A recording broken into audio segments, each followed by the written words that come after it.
Hey, what's up? Panibagong obra, panibagong piyesa na naman. Ayan mga boss, bali ngayon, ito na yung part 2, no? Ito na yung part 2 nung back-to-back leg project natin. And ayan, kaya sabi ko dati, nagka-problema sa video. Kaya ayan, rekta tayo line works and then proceed sa shading. Pero magkaibang araw ko ginawa yan. 3 weeks ang diferensya ng pagla-line works at pag-shading ko. Kaya yan, pagtyagaan nyo na lang yung video na nakalap natin. So for today's video, ito na gagawin natin is full wrap around ulit. Na hindi naman full leg, pero wrap around siya, lower part ng leg. And yun, Japanese Oriental pa rin, black and gray. Bali yung pyesa ni client is hiningi ko sa kanya. Humingi ako sa kanya ng mga concept or idea na gusto niya. Kasi ayoko talaga, yan ang ko sa sarili ko na ayoko sa akin nanggagaling yung pyesa. Kasi yan na nga lang yung effort na gagawin ninyo sa sarili ninyo. Ang paghahanap ng konsepto or idea para dun sa pyesa na gagawin sa sarili nyong balat. Kasi kung akong paghahanapin mo at akong masusunod, first, hindi ko syempre pahihirapan ang sarili ko sa mga sobrang detalyeng pyesa. Pangalawa, syempre, hahanap ako ng mga alam kong kabisado ko. 'Di ba? In short, walang challenge yung magagawa natin pyesa sa'yo. Kaya hanggat maaari, bigyan mo ng halaga yung ibinayad mo sa amin. Bilang isang artist, dapat pinahalagahan mo rin yung mga inilalagay sa balat mo bilang isang tattoo enthusiast. Kasi pag hindi mo pinahalagahan yan, pag nagresulta ng mali dyan, ikaw lahat ang may kasalanan. Hindi mo po pwedeng isisi sa artist mo. Kaya dapat paglaanan nyo rin ng panahon yung paghahanap ng pyesa. Kasi yan na nga lang yung effort na gagawin ninyo kapag nagpatattoo kayo.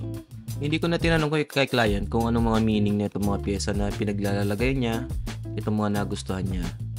Basta ang goal ko lang naman is malaman kung ano yung gusto niya, ano yung trip niyang concept or idea. And ayan, dyan kami nagkasundo.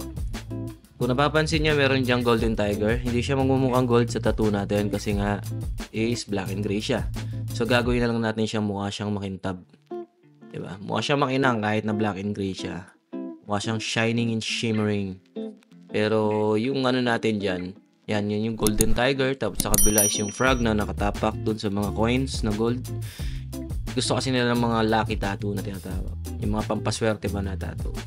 And sa needle, kung tatanungin nyo ako, ginagamit ko dyan na pang power line is 14RS. Tapos 9RS. Dalawang pang power line ko kasi may mga area na hindi ko siya masyadong binabanatan ng 14. And gusto ko talaga naglalaro ng maayos yung pyesa ko. Ayaw ko na nagpa-flat siya. Gusto ko ano yung nasa likod, yung nasa likod lang dapat. Ano yung nasa harap, siya lang dapat yung nasa harap. Alam niyo yun, yung hindi flat yung tattoo na ginagawa ninyo. Tapos na tayo sa paglilinya. Kaya tara, punta tayo dun sa shading part. 3 weeks later. So ayan, makikita ninyo, healed na yung tattoo niya, healed na yung liner niya. And kung mapapansin ninyo, may mga linya na crooked or yung mga hindi masyadong kita. Talagang sinadya ko yan. Kasi ayaw kong bugbugin. Kasi alam ko namang pag nilagyan ko yan siya ng shading, magkakaroon din naman siya ng parang borderline. And ayaw ko siyang bugbugin gamit ang liner na dapat solid, pak na pak dapat yung liner. Hindi. May mga shortcut na maaaring makatulong dun sa process na ginagawa mo sa tattoo mo. And hindi siya shortcut para madaliin yung pyesa, kundi shortcut siya para mas mapaayos or mas maging maganda. At the same time, hindi nabubugbog yung kliyente natin. Siyempre dapat rin natin, binabantayan din natin yung kliyente natin, inaalagaan din natin yung kliyente natin dahil siya yung nakakaramdam ng sakit. Tayo ay nagtatattoo lamang. Pero dapat, minomonitor din natin yung kliyente natin kasi siyempre hindi birong masaktan, hindi birong mabugbog gamit ang needle, di ba?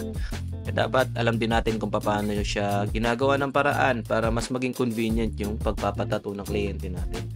Importante kasi na binabantayan natin yung mga yan. Kasi nga, syempre, ikaw ba naman masaktan, hindi ka ba magkakatrauma? Diba? Masakit, pero kailangan gawan natin ng paraan. May mga ways naman para yung shortcut hindi magmukhang minadali. Kaya mo siya shortcut para mas mapadali yung pyesa na ginagawa mo. As an artist kasi mas inaasikaso ko ang mga kliyente ko ng maayos, mas minamabuti ko na pag-aralan yung body language ng mga tinatatuan ko kasi hindi naman lahat ng oras may mga kliyente tayong malalakas. May mga time talaga na makaka-encounter tayo ng kliyente na sobrang hina pagdating sa pain tolerance kahit gamitan mo pa yan ng Nami cream. Best example dyan, itong tinatatuan ko. 'Di ba? Nung first session namin, kung hindi ko siya pinagsabihan na mas lalo tayong babagal kung lalo kang maggagalaw, magkikilos, mas mahihirapan tayong matapos ng maayos yung tattoo mo. 'Di ba? Communication lang para at least kahit papaano aware si client na nahihirapan ka din bilang artist. Sa likod ng paghihirap din niya bilang isang nagpapatattoo. Parehas lang kayo nahihirapan pero syempre mas mapapatagal at mas mahihirapan siya lalo kung ikaw ay babagal. 'Di ba? Kung mapapansin ninyo dito, bali ang ginamit ko dito is upake na naman kasi ano pa rin ako dun pa rin ako nakadepende kay client kasi yun nga, bukod sa nasimulan na natin doon, syempre si client mahina ang pain tolerance gaya na sabi ko doon sa first video, and mas mabilis kasi ako magtrabaho kapag naka-upake ako. Kapag naka-wash kasi ako, alam mo yun, pinapabalik-balikan ko para makita ko muna yung outcome or yung pamumula.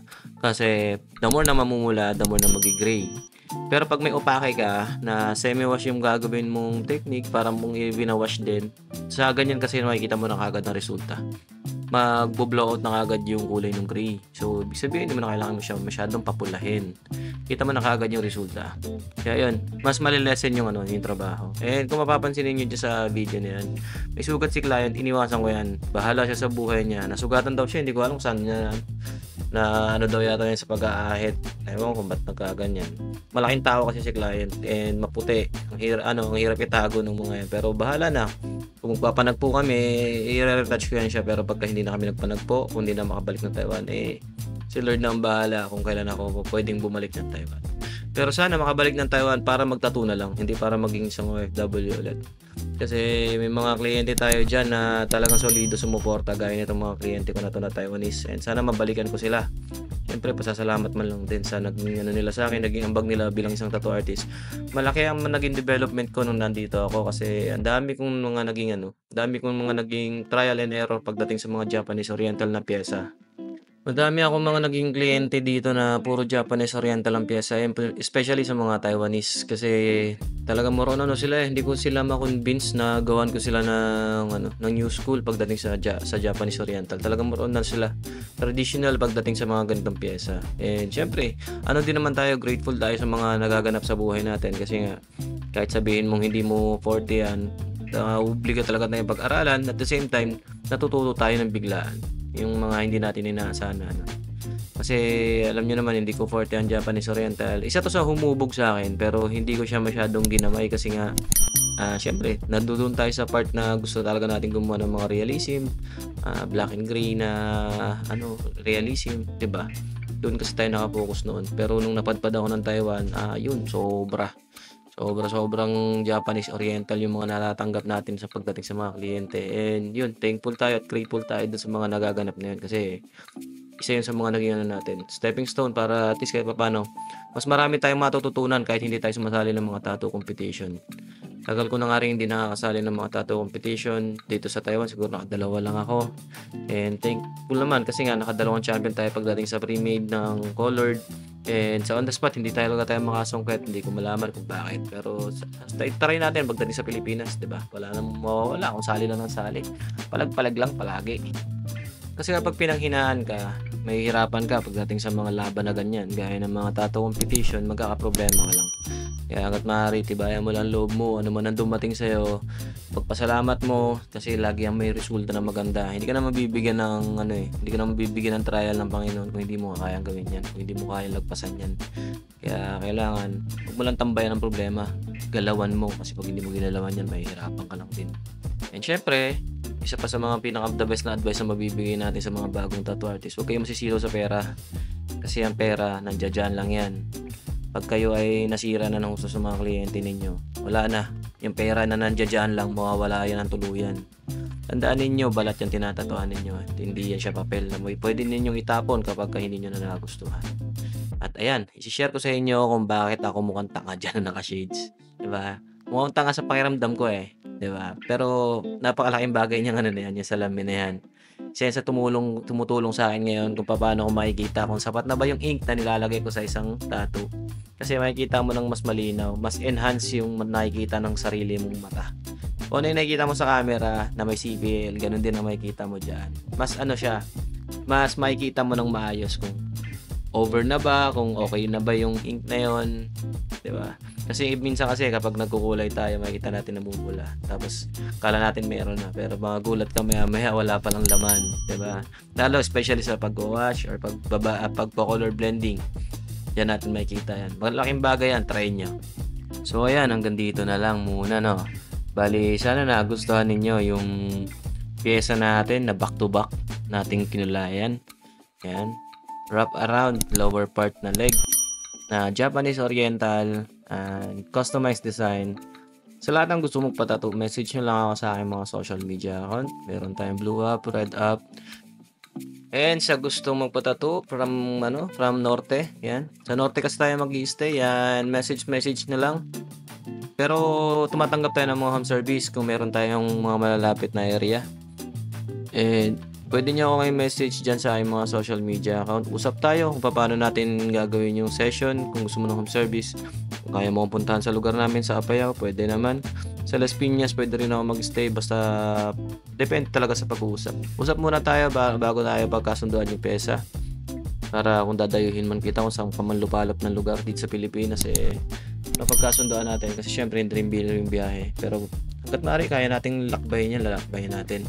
So ayan, hanggang dito na lang na ipagdamutan ninyo ang aking pyesa na naihandog sa inyo. And yan, kita-kits tayo sa mga susunod kong video. And yan, shoutout sa lahat ng mga sumusuportang tunay. Leave lang kayo ng comment dyan, pwede ko kayong i-shoutout anytime. And yan, muli nagpapasalamat sa inyo sa walang samang pagsuporta. Ingat kayo palagi. God bless. Bye-bye.